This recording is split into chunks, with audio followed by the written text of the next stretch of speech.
Now students अस्सलाम वालेकुम। आज हम आपके लिए सोल्यूशन लेकर आए हैं। ये हमारे पास 2019 सप्लीमेंट्री का पेपर है और इसके अंदर जिसका पहला क्वेश्चन ये है, 300 वोल्ट यानी कि 1 वोल्ट मीटर जिसकी टोटल रेजिस्टेंस है 300 हैज़ अ टोटल रेजिस्टेंस, उसकी जो टोटल रेजिस्टेंस है वो 20,000 ओम है। एक नॉर्मल वोल्ट मीटर जिसकी वोल्ट जो पोटेंशियल डिफरेंस है जिसका 300 है और उसकी रेजिस्टेंस है 20,000 ohm. What additional series resistance must be connected. आपको पता है कि वोल्ट मीटर के साथ जब उसको मल्टी रेंज वोल्ट मीटर बनाया जाता है तो सीरीज में लगाई जाती है वोल्टेज। आप देख रही हैं गैल्वेनोमीटर के साथ जब मुख्तलिफ रेजिस्टेंस सीरीज में लगाई जाती हैं तो ये वोल्ट मीटर बन जाता है।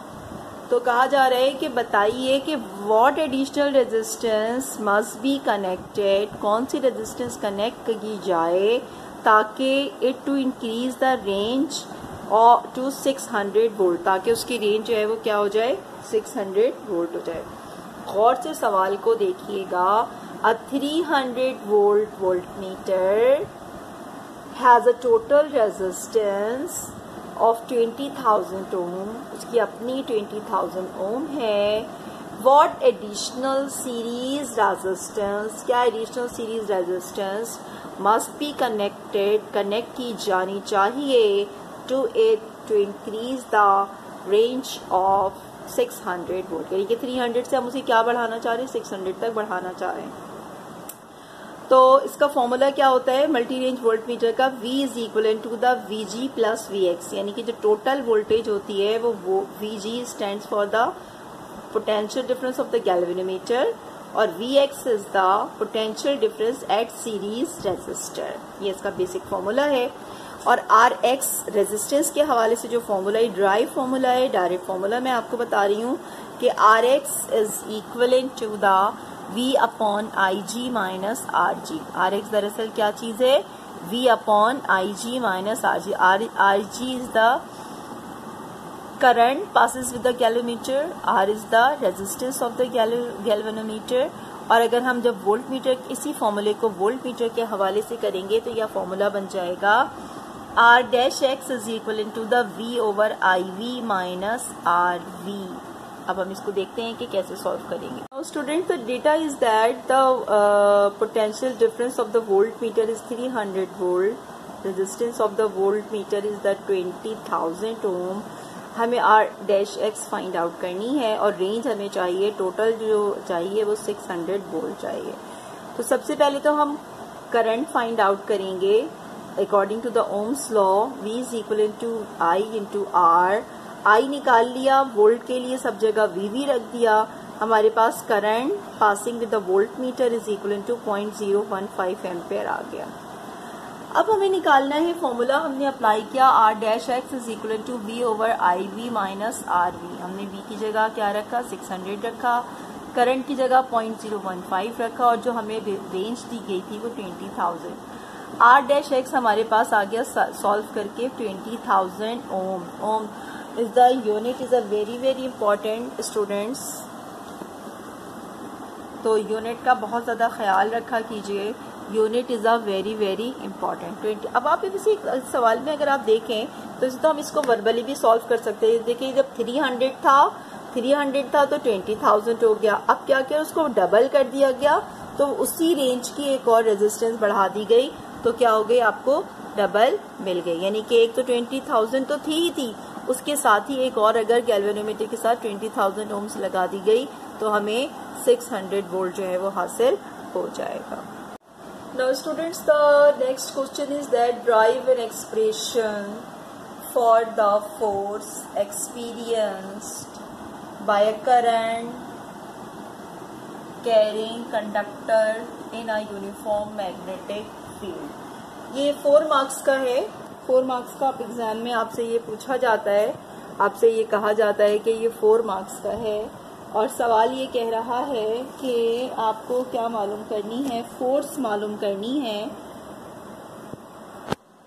Drive an expression for the force experienced by a current carrying conductor in a uniform magnetic field. क्या कहा जा रहा है कि आपको एक एक्सप्रेशन फाइंड आउट करना है जो कि कंडक्टर यूनिफॉर्म मैग्नेटिक फील्ड में है और आपको उसके ऊपर कितनी फोर्स अप्लाई हो रही है मालूम करना है। तो ये 4 नंबर का है, इसको कैसे करना है? सबसे पहले तो इसका पहला है reference diagram with uniform description. आपको डायग्राम बनानी है। देखिए डायग्राम मैंने बनाई है, ऐसी इस तरह की डायग्राम है, ये बनानी है और इसके साथ साथ जो है इसकी कंसीडरेशन, यानी कि consider a conductor whose length is L, area is A और इसकी बुक में पूरी डिस्क्रिप्शन है। अभी मैं यहाँ पे का तफसील बता नहीं सकती, आपको किताब से देखेंगे आप इसे। ये आपको कंसीडरेशन पूरी लिखनी है। ये आपके इसके कितने नंबर है? 1 नंबर इसका डिस्क्रिप्शन विद डायग्राम का 1 नंबर। डायग्राम और अच्छी सी बनाइएगा, मेरी तो जाहिर है अभी मुझे इतना अच्छी बनाई नहीं है मैंने। अब आप इसकी मैथमेटिकल डेरिवेशन है वो है 2 मार्क्स के। पूरा इस तरीके से होगा। देखिए मैंने बताया आपको, यहाँ पे लेंथ बताइए, वॉल्यूम बताइए, फिर नंबर ऑफ इलेक्ट्रॉन्स बताइए, फिर चार्ज बताइए, फिर फोर्स बताइए, यहाँ पे कौन सा लॉ लगा है यहाँ पर कि फ्लेमिंग राइट हैंड रूल है या लेफ्ट हैंड रूल है, वॉट एवर, और फिर आप आई निकालेंगे। पूरी डेरिवेशन है। तो आपको ये 4 नंबर के लिए थोड़ी सी आपको एफर्ट करनी होगी। तो मैं आपको ये सजेस्ट करूंगी कि इन द एग्जाम जब आपके पास न्यूमेरिकल्स मौजूद हों तो थ्योरेटिकल क्वेश्चंस को अटेम्प्ट करने की ज़रूरत नहीं है। लेकिन अल्लाह ना करे कि अगर आपको नहीं आ रहा है, प्रॉब्लम कर रहा है, फिर आप डेरिवेशन की तरफ आइए, थ्योरी की तरफ आइए। लेकिन एग्जाम में आपको इस तरीके से शॉर्ट क्वेश्चन आंसर्स दिए जाते हैं। अच्छा, अब आखिरी है approaching to the correct expression. इसके 1 नंबर है। तो ये तकरीबन 4 नंबर इस तरीके से हो गए। पूरी फाइनल डेरिवेशन जो आपके पास आएगी वो आएगी F = I L cross B। अब इसमें आपने यूनिट भी बतानी है, चीजें भी बतानी है, सब चीजें बतानी है। तो ये आपको इस तरीके से इसको लर्न बाय हार्ट करना है। मैं अगर मुझे टाइम मिला तो मैं इसकी डेरिवेशन जब चैप्टर कराऊंगी तो कर दूंगी, लेकिन अभी मैं आपको सिर्फ यहाँ पे बताना चाह रही हूँ कि how you attempt the paper. Now students, next question is that, students मुझे आपसे एक बात ही डिस्कस करनी थी कि पहले मैं अपनी वीडियो में आपको पिक्चर्स देती हूँ। पिक्चर्स इसलिए देती हूँ कि हो सकता है मेरे बोलने की आवाज़ में और पिक्चर में कुछ सिंक्रोनाइजेशन ना हो, मैं बोल कुछ रही हूँ और आपकी जो बोर्ड पर वर्ड्स कुछ और आ रहे हो, तो इसलिए आपको वीडियो पिक्चर से आपको पूरी वीडियो अच्छे तरीके से पिक्चर को पहले देख लिया कीजिए, पढ़ लिया कीजिए, फिर वीडियो स्टार्ट किया कीजिए। तो अब द क्वेश्चन आपसे कहा जा रहा है number 3, write to statement of the second law of thermodynamics and prove their equivalence. Very easy question, बहुत ही आसान सवाल है ये। आपसे 2 स्टेटमेंट मांगे जा रहे हैं सेकेंड लॉ ऑफ थर्मोडायनेमिक्स के, और आपको पता है किताब में वाज़ेह तौर पर लिखे। Please follow your text book. Text book में जैसा लिखा है स्टेटमेंट में, हमेशा स्टेटमेंट का मतलब क्या होता है? Word to word from book. No adopted any notes, no adopted any YouTuber. आप सिर्फ और सिर्फ किताब को फॉलो करेंगी। तो सबसे पहले देखिएगा फर्स्ट लॉ ऑफ थर्मोडायनेमिक्स, अगर नहीं याद होता तो उसका रट्टा लगा लीजिए, ये 1 नंबर का है। सेकेंड लॉ ऑफ थर्मोडायनेमिक्स ये भी आपका 1 नंबर का है, और इसके पास इसका प्रूफ कि ये दोनों एक दूसरे के बराबर है, ये भी किताब में पूरा लिखा हुआ है। डायग्राम बहुत जरूरी है। तो ये बात समझ आ गई आपको?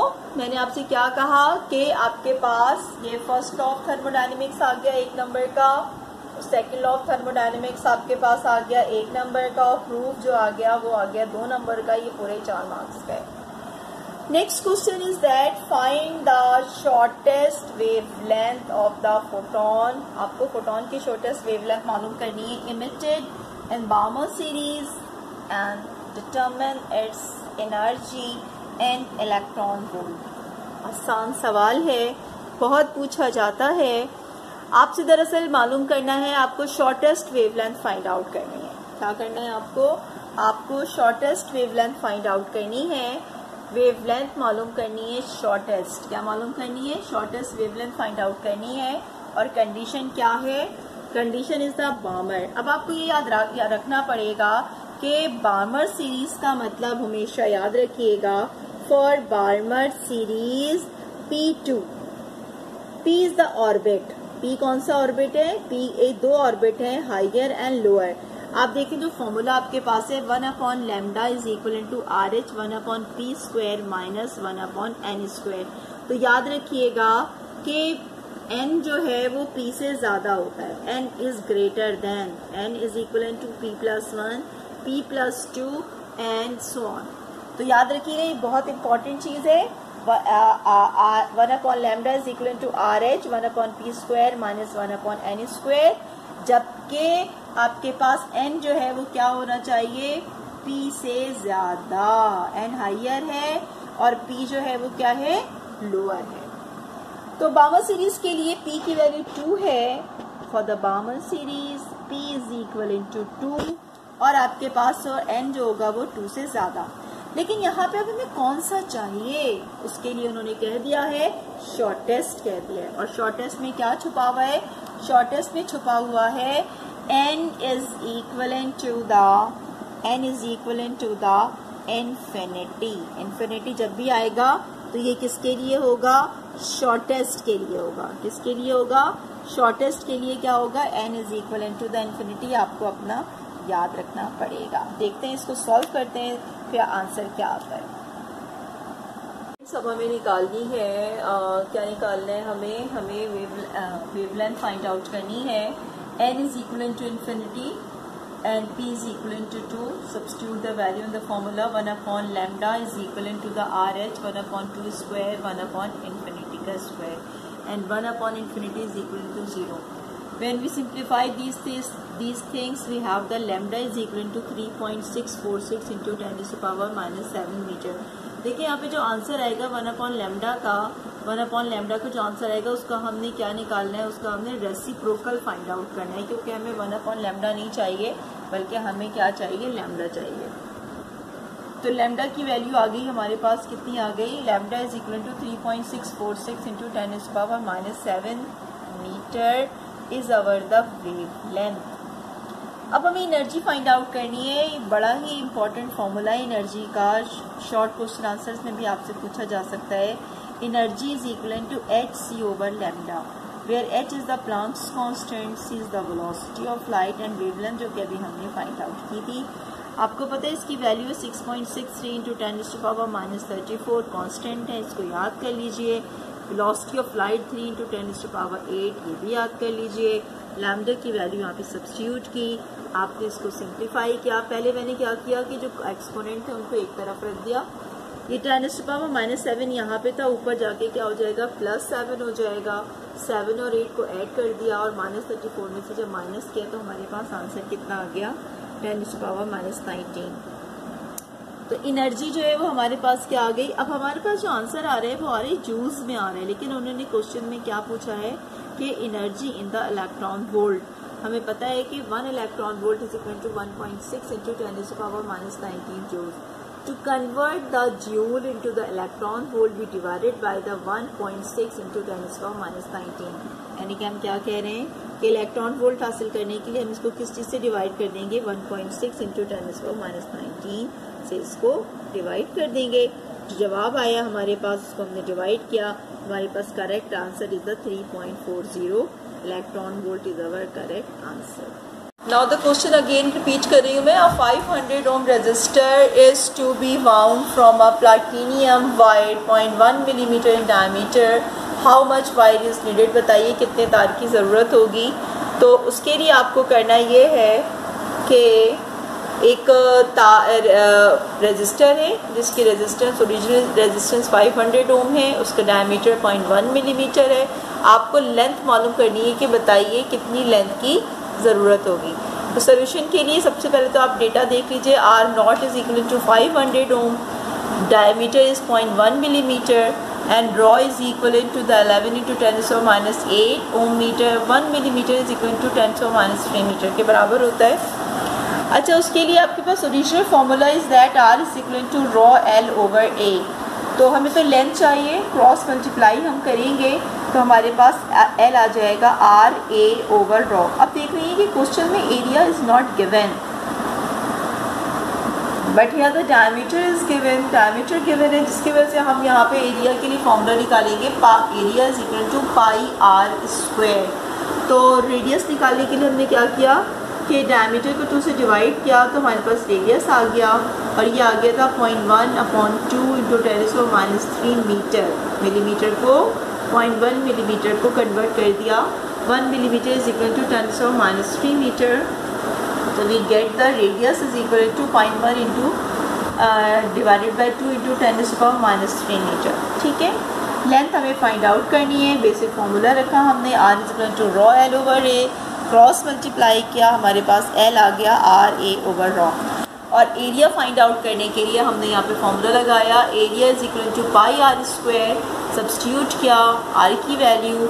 अब आप देख रहे हैं यहाँ पे इसका स्क्वायर लेना था तो हमने इसका स्क्वायर किया, और 10⁻³ का स्क्वायर, इसका मतलब क्या होता है कि जब बेसिस एक हों तो पावर्स आपस में ऐड हो जाते हैं। आपने इसको सिंप्लीफाई करके एरिया निकाल लिया।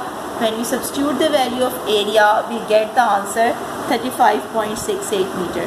सबसे पहले जो जितने होल नंबर्स हैं उनको एक तरफ कर लिया, 10⁻8 ऊपर गई तो 10 प्लस हो गई, उसको सिंप्लीफाई किया हमने, हमारे पास आंसर आ गया finally answer 35.68 metre is our correct answer. Now the next question is that how can a galvanometer be converted into an ammeter? Derive the relevant expression. Students ये बड़ा ही इम्पॉर्टेंट क्वेश्चन है कि पूछा जा रहा है कि बताइए कि गैल्वेनोमीटर को एमीटर में कन्वर्ट कैसे किया जाता है, उसका आपने रेलेवेंट एक्सप्रेशन बताना है। तो इसका आपने सोल्यूशन कुछ इस तरह से है कि आपके उसकी डायग्राम बनानी है, reference diagram of the conversion with description. इसकी जैसे कंसिडरेशन लिखनी है कि consider galvanometer is connected parallelly with high resistance, इस तरीके से करके तो 1 नंबर आपको इसके मिलेंगे। फिर इसकी मैथमेटिकल स्टेप्स आपने लिखनी है प्रॉपर वर्डिंग्स के साथ, इसके 2 मार्क्स हैं, और आपको जो इसका जो फाइनली जो फॉर्मूला लिखेंगी आप उसका आपको 1 नंबर आपको मिलेगा। तो कहने का मतलब ये है कि ये 4 मार्क्स का है, तो 4 मार्क्स को इस तरीके से हमने इसको डिवाइड कर दिया। क्या क्वेश्चन था, और ये बड़ा ही इम्पॉर्टेंट क्वेश्चन है कि how can a galvanometer be converted into ammeter, कि गैल्वेनोमीटर को एमीटर में कैसे कन्वर्ट किया जाता है, आपको उसका रिलेटिव एक्सप्रेशन बताना है। वैसे मैं आपको यही एडवाइस करूँगी कि जो थ्योरी के क्वेश्चंस को अवॉइड करें और मैथमेटिक्स जो क्वेश्चंस हैं उनको करने की कोशिश कीजिए, वो फुल मार्क्स मिलते हैं। Next question is that define temperature coefficient resistance. आपको temperature coefficient resistance find out करने। डिफाइन का मतलब है definition. Derive the expression for temperature coefficient of resistance. आपको टेम्परेचर कोफिशिएंट रेजिस्टेंस की डेरिवेशन करनी है। तो इसका सोल्यूशन कुछ इस तरह से है कि डेफिनेशन का 1 नंबर है, और ये मैं आपसे कहूँ कि डेफिनेशन हमेशा किताब की लिखा करें, बुक को फॉलो करें, बुक की consideration derivation please follow your book. और मैथमेटिकल स्टेप्स जो है उसके 2 मार्क्स हैं, और R T is equal to R01 plus alpha delta T, और इसका जो फाइनल एक्सप्रेशन आ जाएगा डायग्राम के, इस तरीके से इसके 4 मार्क्स आपके बन जाएंगे। तो बड़ा ही इम्पॉर्टेंट क्वेश्चन है ये, और आपने इसको इस तरीके से प्रिपेयर करना है। असल चीज़ होती है कि आप किस तरीके से अपने काम को 4 मार्क्स में डिस्ट्रीब्यूट करती हैं। Now students, the problem is that a deuteron is formed, यानी कि कहा यह जा रहा है कि ड्यूट्रॉन जो है वो बन रहा है। When a proton and neutron, जब प्रोटॉन और न्यूट्रॉन कंबाइन, जब प्रोटॉन और न्यूट्रॉन कंबाइन होते हैं तो क्या बन रहा है, ड्यूट्रॉन बन रहा है। Calculate the mass deficit and binding energy. आपको मास डेफिसिट और बाइंडिंग एनर्जी फाइंड आउट करना है, किसमें, मिलियन इलेक्ट्रॉन वोल्ट में। आपके पास डेटा है mass of proton is equal to 1.6725 into 10⁻27 kg, and the mass of neutron is equivalent to the mass of neutron 1.6748 into 10⁻27 kg। मैं इसको हाईलाइट कर रही हूँ कि मास ऑफ प्रोटॉन क्या है और मास ऑफ न्यूट्रॉन क्या है। इसको याद करेंगे 2-3 दफ़ा तो याद हो जाएगा, वैसे गिवन भी होता है ये। और mass of deuteron is equivalent to the 3.343 into 10⁻27 kg। आपको मास डेफिसिट फाइंड आउट करना है, मालूम करना है, और उसके साथ साथ बाइंडिंग एनर्जी भी निकालनी है। अब आपके पास सोल्यूशन स्टार्ट करते हैं। तो the equation is that proton का चार्ज नंबर और मास नंबर 1 और 1 होता है, और न्यूट्रॉन का कोई चार्ज नहीं होता, मास नंबर 1 होता है। जब इन दोनों को कंबाइन किया जाता है तो आपको न्यूट्रॉन मिलता है जिसका मास नंबर तो क्या होता है 2 होता है और चार्ज नंबर 1 होता है। देखिए दोनों तरफ इक्वेशन बैलेंस होगी, ठीक है। अच्छा, और यहाँ पे Q जो है वो एनर्जी रिलीज हो रही है, यही बाइंडिंग एनर्जी कहलाती है पॉजिटिव में। And formula is that mass deficit is equal to MP plus MN minus MD। आप याद करना है आपको ये फॉर्मूला मास डेफिसिट का, कि difference of mass is equal to the, आपको अगर 2 चीजें 3 चीजें लेफ्ट हैंड साइड पे जितनी चीजें होंगी उनके मासेस को ऐड करेंगी, और राइट हैंड साइड पे जो मासेस होंगी उसमें से माइनस करेंगी, you will get the mass deficit. तो delta M is equal to the mass of the proton plus mass of the neutron minus mass of the neutron, यानी कि पहले दोनों को ऐड किया जाएगा। ये जो ब्रैकेट है इज अ वेरी इंपॉर्टेंट, पहले MP और MN को ऐड करेंगे और फाइनल आंसर को न्यूट्रॉन से माइनस करेंगे। नाउ स्टूडेंट्स, अब हमें क्या निकालना है, डेल्टा M फाइंड आउट करना है। डेल्टा M में वैल्यू सब्स्टिट्यूट कर दिया, मास of the proton, mass of the neutron, mass of the neutron, पहले ब्रैकेट सॉल्व करेंगे, ऐड करेंगे, 10⁻⁻27 को कॉमन ले लेंगे, उसके बाद माइनस करेंगे इसको। The final answer should be delta M is equal to 0.0042 into 10⁻⁻27 kg। याद रखिएगा ये जो kg वगैरह है ये इसकी एक अलग वैल्यू होती है, और एक जो है एटॉमिक मास यूनिट जब बात करेंगे उसकी अलग है।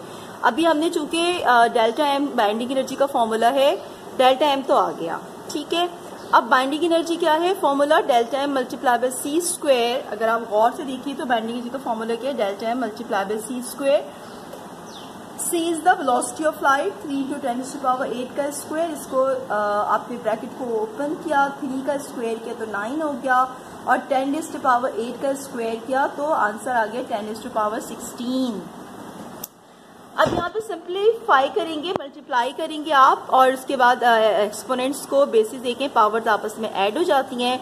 -27 में से 16 को माइनस कर देंगे। This binding energy is in terms of the joule, लेकिन आंसर हमें जूल में नहीं चाहिए, मिलियन इलेक्ट्रॉन वोल्ट में आंसर रिक्वायर्ड है।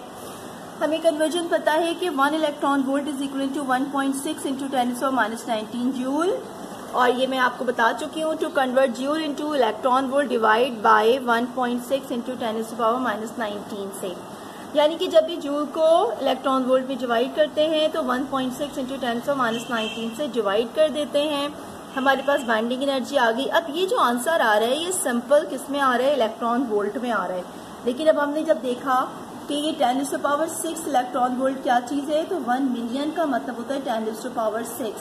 The final answer should be binding energy is equal to 2.39 million electron volt is our correct answer. तो समझ आ गया आपके, डेल्टा M निकाला, बाइंडिंग एनर्जी निकाला, उसको कन्वर्ट किया और फाइनली आंसर हमें मिल गया। Now the next question is that an iron core solenoid with 400 tons has a cross-sectional area of 4 centimeter square। कहा यह जा रहा है कि एक आयरन कोर सोलेनॉइड है जिसके अंदर नंबर ऑफ टर्न्स उसके 400 हैं और एरिया जो है वो 4 सेंटीमीटर स्क्वायर है। A current of 4 ampere passing through it, उसमें से 4 एम्पियर का करंट पास किया जा रहा है। It produces B is equal to 0.40, यानी कि वो जो मैग्नेटिक फील्ड प्रोड्यूस कर रही है वो 0.4 टेस्ला है। वॉट EMF इज प्रोड्यूस, कितनी EMF प्रोड्यूस होगी इन इट उसके अंदर, if the current turn off, यानी कि करंट जो है वो बंद कर दिया जाए पास करना, 0.2 सेकेंड के बाद करंट पास करना बंद कर दिया जाए। And what is it's self inductance, और उसकी सेल्फ इंडक्टेंस क्या होगी। बहुत आसान सवाल है। क्वेश्चन ये कह रहा है कि एक आयरन कोर सोलेनॉइड है जिसके अंदर नंबर ऑफ टर्न्स 400 है, उसका एरिया 4 है, उसमें से करंट पास हो रहा है 4 एम्पियर, तो उसमें मैग्नेटिक फील्ड प्रोड्यूस हो रही है 0.4 अब वो कह रहे हैं कि अगर इस करंट को बंद कर दिया जाए 0.2 सेकंड के बाद तो क्या होगा, ईएमएफ कितनी होगी और सेल्फ इंडक्टेंस क्या होगी। Very simple. Number of turns is equivalent to data is the N capital. Now students, the number of turns is equivalent to 400 turns और area is equivalent to 4 centimeter square. तो सबसे पहला और अहम काम ये होगा कि हम इसको सेंटीमीटर स्क्वायर को मीटर स्क्वायर में कन्वर्ट करेंगे। हमें पता है कि 1 मीटर जो है वो 100 सेंटीमीटर के बराबर होता है और सेंटीमीटर से मीटर में कन्वर्ट करने के लिए 100 से डिवाइड कर देते हैं। तो 1 सेंटीमीटर की जगह 1/100 आया, दूसरे 1 सेंटीमीटर की जगह 1/100 आया और आंसर आ गया area is equal to 4 × 10⁻⁻4 metre square. अब आइए जरा करंट की वैल्यू यहाँ पे I1 4 एम्पेयर है, I2 की वैल्यू 0 है, B2 की वैल्यू 0 है और डेल्टा T 0.2 सेकेंड है और यहाँ पे B जो है वो 0.4 टेस्ला है। आपको मालूम क्या करना है, ईएमएफ फाइंड आउट करनी है और सेल्फ इंडक्टेंस को L से जाहिर करते हैं। ये आपको Now students, the question is that a 500 ohm resistor is to be wound from a platinum wire 0.1 millimeter in diameter. How much wire is needed?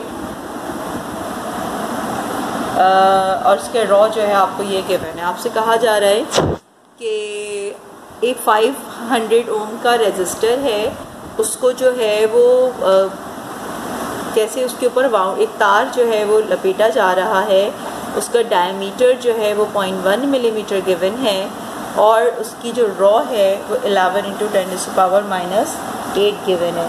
तो आपको लेंथ चाहिए, कितना पूछ रहा गया, मैं क्वेश्चन फिर मैं रिपीट करती हूँ।